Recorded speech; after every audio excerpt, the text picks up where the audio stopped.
Shalom, shalom.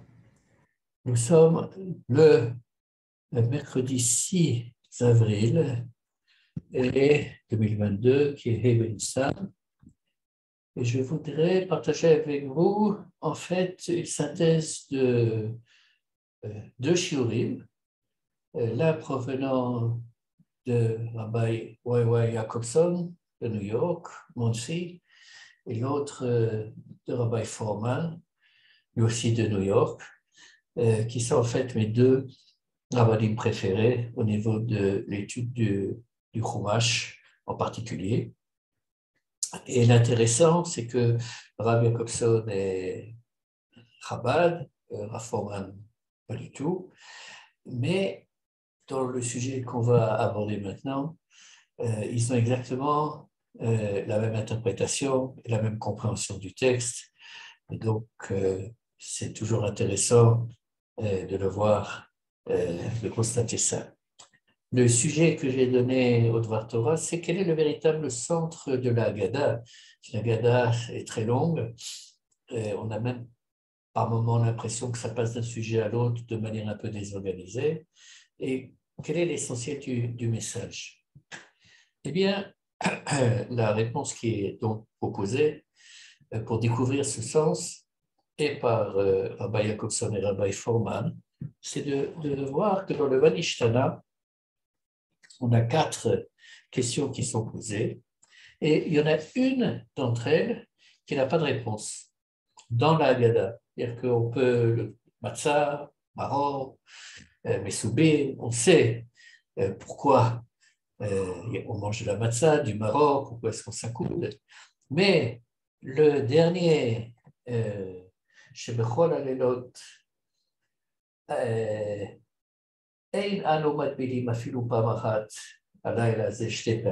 que tous les jours de l'année, on ne trempe pas quelque chose dans quelque chose, et le soir de Pessah, le soir du Seder, on fait 2 trempettes.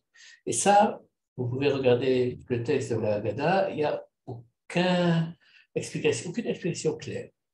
Mais, bien évidemment, elle existe, sauf qu'il faut travailler un peu pour la découvrir. Pour la découvrir,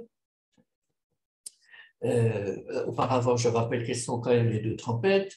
La première, c'est au début du Seder, le karpas qu'on trempe dans de l'eau salée. Et plus tard, dans le Seder, quand on va tremper le maror dans le charoset. Bien. Maintenant, pour comprendre quelle est la signification de ces trempettes, en anglais c'est dip et tvilot en hébreu, il faut se reporter au passage de la Haggadah qui commence par Vitrila Ovde Avodah Zara Ayu Avotenu. Donc, à l'origine, nos ancêtres étaient des idolâtres. Et la Haggadah va citer mot par mot un passage de Yehoshua, au début du livre de Yehoshua. Et elle le dit, puisqu'il est écrit Vayomer Yehoshua el Kol Ha'am. Donc, Yoshua dit à tout le peuple, Kohamar Hashem Elohei Israël, ainsi a parlé Dieu, le Dieu d'Israël, Be'ever Hana'ar Yashwavotenu Olam, nos ancêtres habitaient de l'autre côté du fleuve, Terach Avi Avraham Vavi Nachor, Terach le père d'Avraham et de Nachor, Vayavdu Elohim Acherim, et ils étaient idolâtres. Et maintenant commence une série d'actions. Va ekach et avichem et Avraham me'ever hanahar, et donc Yehoshua parle entre guillemets au nom d'Akadosh Baruch Hu. Akadosh Baruch Hu va ekach et avichem et Avraham me'ever hanahar, j'ai pris Abraham, votre ancêtre, de l'autre côté du fleuve, olef oto bechol eretz Canaan, je l'ai fait se balader, parcourir toute la terre de Canaan.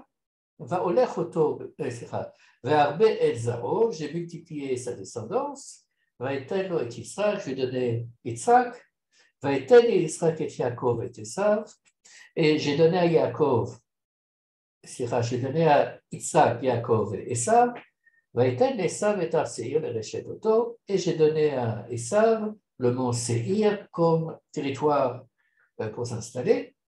Yaakov Uvanav, Yardu Mitzrayim, et Yaakov et ses enfants sont descendus en Égypte. Maintenant, si vous faites attention à ce passage-là, il y a 6 verbes qui sont des verbes d'action au singulier. C'est Akadosh Baruch Hu qui prend la responsabilité, entre guillemets, de toutes les actions, d'avoir pris Abraham, de lui faire traverser le fleuve, de la faire parcourir la terre d'Israël, etc., etc. Mais quand on arrive au dernier mot, Yaakov Uvanav Yardu Mitzrayim, c'est Yaakov et ses enfants qui sont descendus en Égypte. En l'occurrence, Akadosh Baruch Hu n'est pas responsable. Oui, c'est pas lui qui fait descendre Yaakov et ses enfants en Égypte, mais c'est Yaakov et ses enfants qui descendent en Égypte. Oui, donc en d'autres termes, la venue en Égypte d'une part et au bout d'un certain temps l'esclavage d'Égypte que nos ancêtres ont subi, c'est une conséquence d'un événement qui s'est passé, de la vente de Joseph par ses frères, mais ce n'était pas une action, entre guillemets, d'Akadosh Baruch Hu. C'est ainsi que le livre de Yoshua s'exprime. Donc, la base de l'origine de l'esclavage, oui, ce n'était pas une nécessité a priori, malgré le Brit Ben Abtarim, ça pourrait faire l'objet d'un autre chiot, c'est cette vente de Joseph. Maintenant, vous connaissez tous l'histoire. Joseph arrive à la recherche de ses frères, il veut le tuer finalement. Reuven dit, on va pas, jetons-le dans le puits. Ensuite, Yehuda dit, on ne va pas le tuer, vendons-le. Donc, ils le vendent. Il enlève sa tunique coloriée, ils le vendent, et c'est ainsi que Joseph arrive en Égypte. Qu'est-ce qui se passe avec la tunique de Joseph? La tunique coloriée que son père lui avait donnée, ariolée.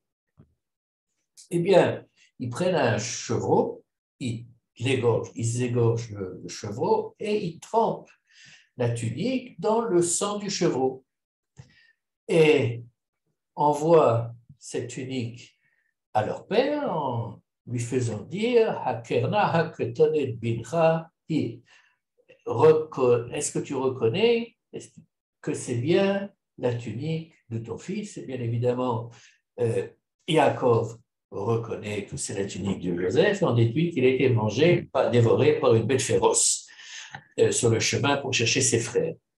Donc, la première trompette qui est à l'origine de l'esclavage, c'est le trempage de la tunique de Joseph dans le sang du chevreau. Le premier trempage qu'on fait la première trempette qu'on fait dans le soir du Seder, c'est le karpas, qui est trempé dans l'eau salée, qui représente les pleurs de Israël, de l'esclavage, tout au moins. Maintenant, revenons 2 minutes, et c'est fondamental, sur cette vente de Joseph. Elle est l'expression d'une haine féroce de la part des frères de Joseph vis-à-vis de Joseph, cette haine qui est renforcée visiblement par le fait que Yaakov préfère Joseph par rapport à tous les autres enfants, puisqu'il est le fils de Rachel. Et ça crée, en plus de la personnalité de Yosef, ça crée des tensions dramatiques, puisqu'ils ne peuvent même plus lui parler. Lo yaklou les dabro les shalom.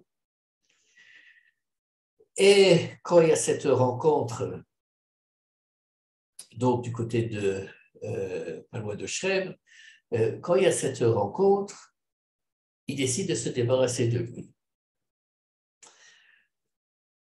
Dans le livre de Bereshit, et pas uniquement le livre de Bereshit, un des termes centraux du livre de Bereshit et, à mon sens, dans la Torah, c'est le problème de la fraternité. Oui, ça commence par Caïn qui tue Abel, et ensuite les problématiques, Yaakov qui prend la bracha de Esav, etc., Joseph. Et ce problème de fraternité est visiblement un problème fondamental, car il, apparemment, je n'en ai pas l'expérience parce que je suis fils unique, mais il est source intrinsèque de jalousie, de tension, et malheureusement, nous le savons. Mais la Torah nous demande, oui, d'arriver à une fraternité apaisée. Oui, c'est ça un des défis auxquels nous devons nous confronter. Et ce qui est intéressant de constater, c'est que dans l'histoire du peuple juif, c'est un thème qui revient fréquemment, à tel point que, d'après les Chachamim, si le deuxième temple a été détruit, c'est en raison de ce qu'on appelle sinat chinam, c'est-à-dire la haine gratuite, donc une haine que je qualifierais de fratricide, d'un juif vis-à-vis d'un autre juif.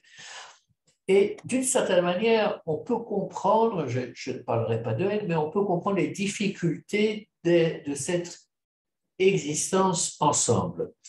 Je voudrais le proposer, ça c'est pas le Rabbi Forman et le Rabbi Jacobson qui le disent, mais je pense que ça s'inscrit très bien dans leurs propos.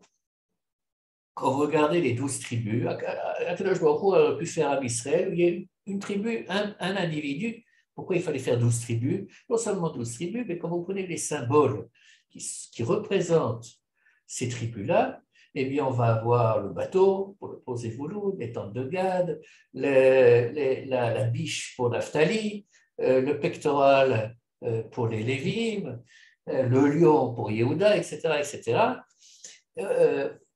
On a du monde végétal, on a du monde animal, et du monde comment dirais-je, de matériaux, etc.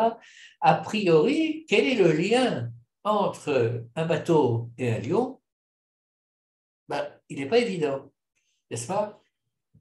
Ça signifie que, d'une certaine manière, il y a à la base du peuple juif 12 types d'identités fondamentales, oui, c'est-à-dire 12 modalités totalement différentes d'exprimer son appartenance au peuple juif, son appartenance au judaïsme. Oui. Et ces modalités peuvent être conflictuelles ou peuvent être sans aucune harmonie avec celle, enfin, entre une tribu et une autre. Oui. Donc, ces différences d'approche de la vie sont bien évidemment porteuses de conflits. Et le challenge que nous avons, c'est Ehad. La gamétria de Ehad, c'est 13, on aurait dû avoir 13 tribus, c'est de faire l'unité dans le peuple juif malgré toutes ces différences. Donc, ça c'était pour donner la vision, comment dirais-je, à mon avis, historique, réelle, vraie, de cette problématique. Maintenant, revenons au livre de Shemot et à Moshe. Moshe donc grandit dans le palais de Pharaon et au début de Sefer Shemot, il est écrit qu'il va sortir vers ses frères. Et qu'est-ce qu'il voit? Le premier jour, il voit un non-juif, un Égyptien, qui maltraite un juif. Il décide donc de sauver le juif, tue l'Égyptien et il l'enterre. Oui, ça c'est le prototype de l'antisémite, du non-juif qui est le juif.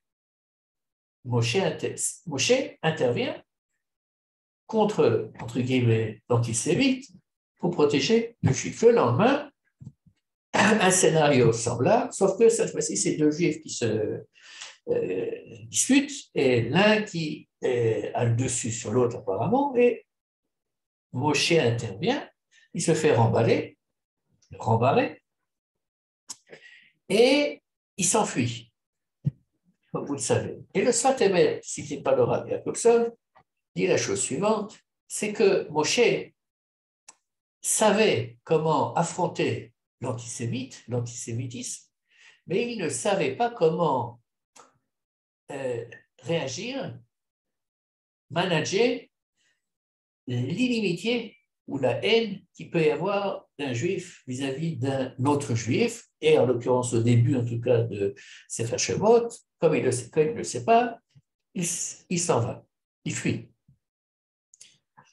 Bien, passons maintenant à la nuit de la sortie d'Égypte et des jours qui ont précédé. Le thème central, c'est le sacrifice, ce qu'on appelle le sacrifice pascal, c'est la mitzvah que Kadosh Baruch Hu donne de prendre soit un chevreau, soit un agneau, de l'égorger et de le manger Erev Pessah, mais surtout de prendre le sang de ce chevreau ou de cet agneau et avec un bouquet d'hysope, de tremper le bouquet d'hysope dans le sang et de mettre le sang sur les linteaux, le fronton de la porte, de là où, de la maison où sont chaque juif qui veut sortir d'Égypte, n'est-ce pas?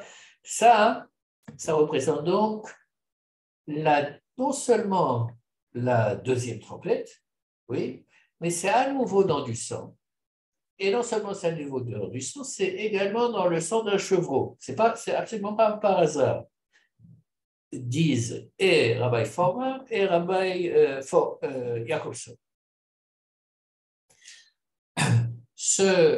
Maintenant, quand on fait attention au langage, il est écrit Agudat Ezov, traduirait par un sorte de bouquet d'Ésope, donc pas uniquement une branche, mais plusieurs branches ensemble. Le mot Aguda en hébreu évoque un groupe, oui, le fait d'être ensemble, d'être unis. Oui, ce n'est pas par hasard, premièrement. Deuxièmement, ce sacrifice pascal, il faut qu'il soit mangé en ce qu'on appelle en chavorot. C'est quoi chavorot? En groupe. C'est-à-dire qu'il ne s'agissait pas que chaque famille ait son agneau ou son chevreau. Oui. Il fallait qu'il y ait plusieurs familles ensemble, ou bien plusieurs individus ensemble, qu'il y ait une famille et des individus, peu importe, un groupe de juifs ensemble qui disent voilà, on va faire Pessah ensemble. Et c'est une partie fondamentale de ce sacrifice pascal, la manière qu'elle va être, qui va être autour de ce sacrifice. Oui. Et troisième point, l'otetse ish petar peto anaboker, personne ne doit sortir de la maison jusqu'au lendemain matin. Donc, en fait, on se retrouve dans une situation où tout ce groupe, toute cette ravora va être dans une maison, doit manger le sacrifice pascal, l'agneau, le chevreau, et rester ensemble toute la nuit. Cet ensemble, qui est un ensemble que je qualifierais de constructif, puisqu'il est, il est juste avant la délivrance, est un ensemble qui doit permettre, dont l'objectif est que ce groupe de gens, de juifs qui sont ensemble, arrive à faire la paix entre eux. Oui, ne se disputent pas, ou s'ils ont des, comment dirais-je, des divergences d'opinion, elles restent à un niveau qui ne va pas se mettre dans la relation d'une personne à autrui. On n'a pas besoin d'être d'accord sur tout, mais ce n'est pas la peine de se taper les uns les autres parce qu'on n'est pas d'accord. Oui. Donc, cette deuxième trompette, c'est la trompette de la délivrance. Dans le Seder, c'est le maror, qui est amer, qu'on trempe dans le charoset, qui est sucré, qui est doux. Et comme l'exprime le Rabbi Jacobson, c'est en quelque sorte l'amertume qui se transforme en douceur.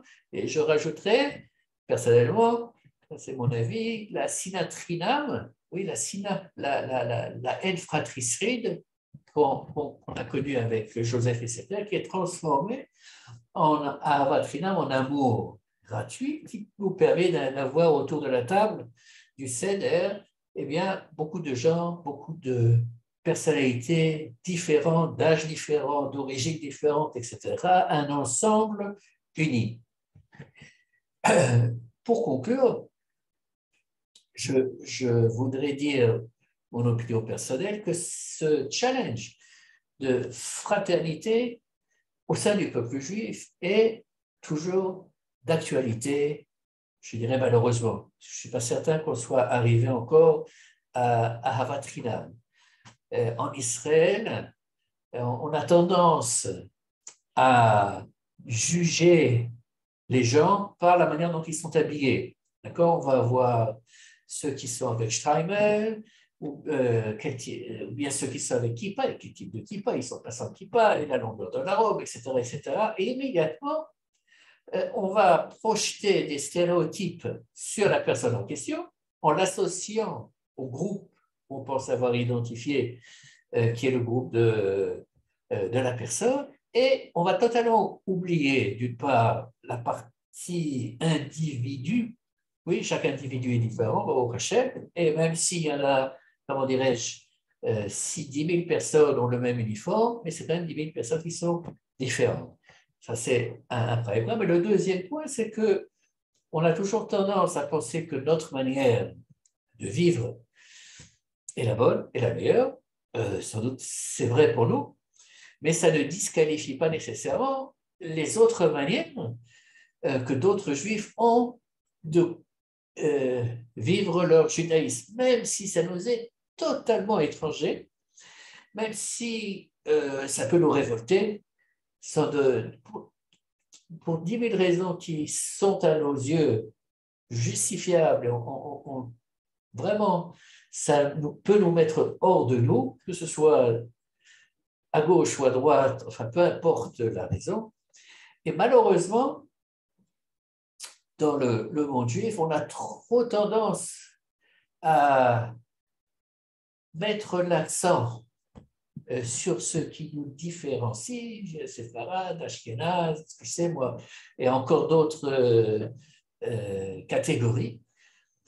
Et au lieu de se dire, OK, lui il est comme ci, elle est comme ça, bon, moi je suis autrement, mais on est tous une Aguda Achat, oui, on est tous un groupe, on est tout un Israël. Quand les nazis envoyaient les Juifs en camp de concentration et d'extermination, ils n'ont pas vérifié si la personne était religieuse, pas religieuse, et son degré, etc. On est tous ont été exterminés. Donc, il faut, les attacher,